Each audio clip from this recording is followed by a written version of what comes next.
Madeline, I was telling these guys about your story a little bit because I'm a massive fan, obviously. I'm a stalker. You know it's true, don't you? I know. Yeah. It's true. And I was telling them how, and maybe you can help me for a second. Who did you meet that let you play at their restaurants? Did you? Who did I meet? Yeah, because you were playing at a bunch of restaurants, right? Like. Yes, my employer at the time technically was Tillman Fertitta, Who is the billion-dollar buyer. And he owns a lot of stuff in Houston. So he just saw her and he's like, knew she was really good. So she was like, she played restaurants like to cut her teeth. Yeah. Hours and hours and hours and hours. Like way over 10,000 hours. Wow. And so it's just somebody going, hey, you're really good. And then she just put in the time and played. When people would come up to you, would you have a fishbowl? Yes, I had a fishbowl, and honestly, it was really, really fun because they would have me learn a song on the spot, and if I could learn it on the spot, they'd like throw in hundreds and stuff. So that's how I paid through college. Oh, that's So cool. there she is hustling her whole way through college, playing restaurants. That's a story I really wanted to share here is that like you really had, it's like I'm going to compare you to the Beatles. Are you cool with that? Oh. Yeah, cool. So the Beatles, they would play these clubs in Germany for like 8 hours a night and play the same over and over again, these songs over and over and over and over and over until they were just in it. And then when I heard Madeline like actually sing the first time, I was like, dang, she's so good. Like your voice is so good. You definitely, thank you. It's like country music and there's also like a jazz influence. I didn't even know what that meant until you taught me. Mm-hmm. I just thought it was just good. Well, thanks. I appreciate that. I'm a fan of yours, all of y'all's too. I'm really thankful that y'all play my Who's the music. least though of all of us? I'm not going to say. Who would you be the least fan of? Because it's going to hurt your feelings if I say who the least. Well, it's probably me, so and that's okay, Madeline. Madeline Edwards is here. Goosebumps. Because you did some shows with Chris Stapleton, and if I would have gone to that show, I would have had like a nose injury and like a lip injury. Because when Chris plays, I get stink face like this. And I'm like, am I feeling it? We get like, I'm gonna do my face like this because I'm just feeling it so much. Stink face is the best compliment you can give a musician. And for sure. I just imagine you and Stapleton both, it'd be all stink face all the time. And Elle King.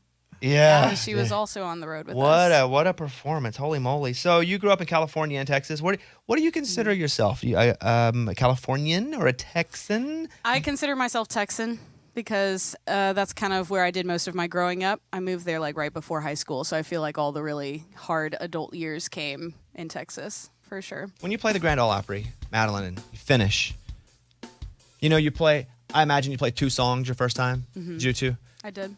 After you finish your second song and they start to stand up and they give you a standing ovation at the Grand Ole Opry, can you remember that moment or is it just all fog at this point?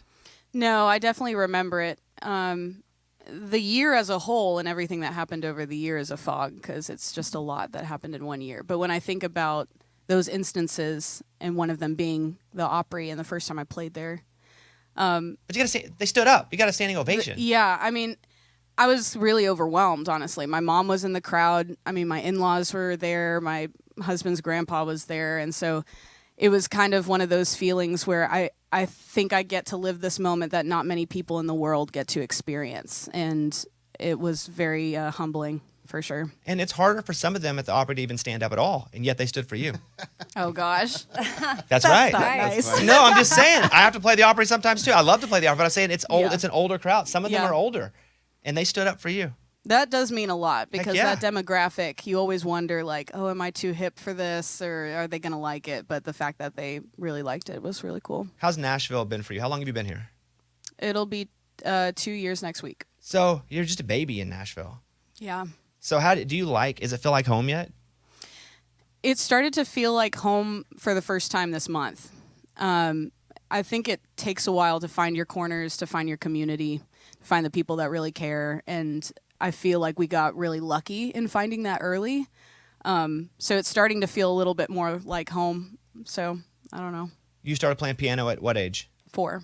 So when you're 4 years old, and maybe you could just walk me through and hit some keys or something. When you're 4, like what does a 4-year-old learn? Or even if you had a 4-year-old that said, Madeline, can you teach me how to play piano? Like what would you teach them, like a scale, a finger thing?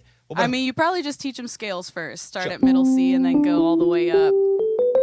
And at 4, what do you understand about music? 4, 5, 6, 7. Like, do did you understand what the notes meant at 7? Could you actually play complicated things? At 7 years old? Yeah, just in that like that 3-year Yeah, span. at 7 I was playing like classical music. Are you crazy? Wow. That's Yeah. wild. So I was trying to do concert piano at that age, and classical was kind of what I started with, and jazz is what I ended up doing when I was in middle school.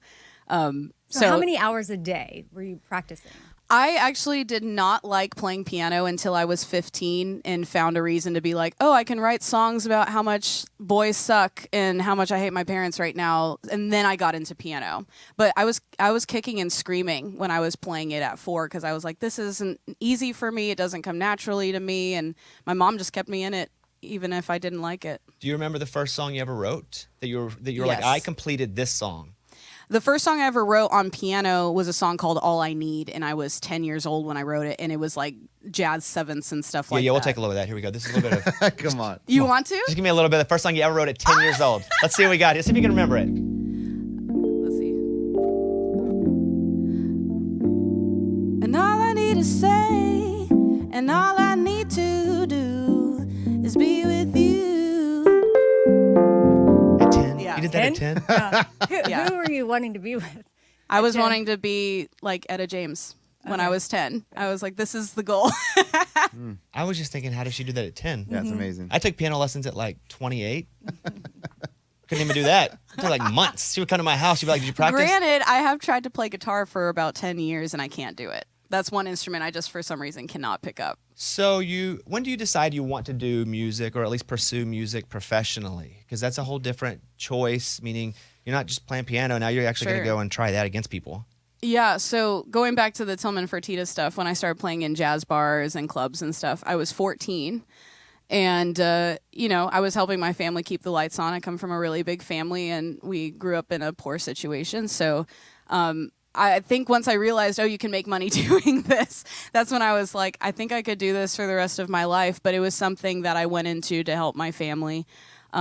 But granted, I wanted to do that for the rest of my life anyway. So I think I was just trying to formalize a plan on how I could do this and make a living doing it. And yeah. Madeline Edwards is here. I'm a big fan of her. She's going to play with Eddie and I at the $1 Million Show at the Ryman. Can't wait. Which, have you played the... She already knows. It's not a surprise. I called her. haven't played the Ryman I called her and before. was like, hey, will you do this? You haven't played the Ryman yet? No. Oh, that's awesome. I can't wait for people to see you perform live. Y'all and- are in for a treat. We have some really good songs lined up. I won't say what, but What if she said the opposite? What if she came in and she goes, guys, this is good. we've really planned our worst stuff for you?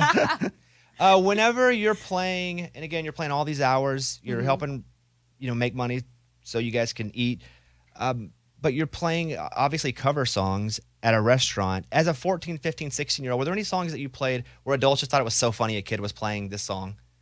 Yeah, I mean, at Last by Etta James, I remember playing Tennessee Whiskey at times. And when I was 14, my voice was as deep as it is now. So imagine this voice coming out of a 14-year-old. It's never changed. My voice has always kind of stayed the same.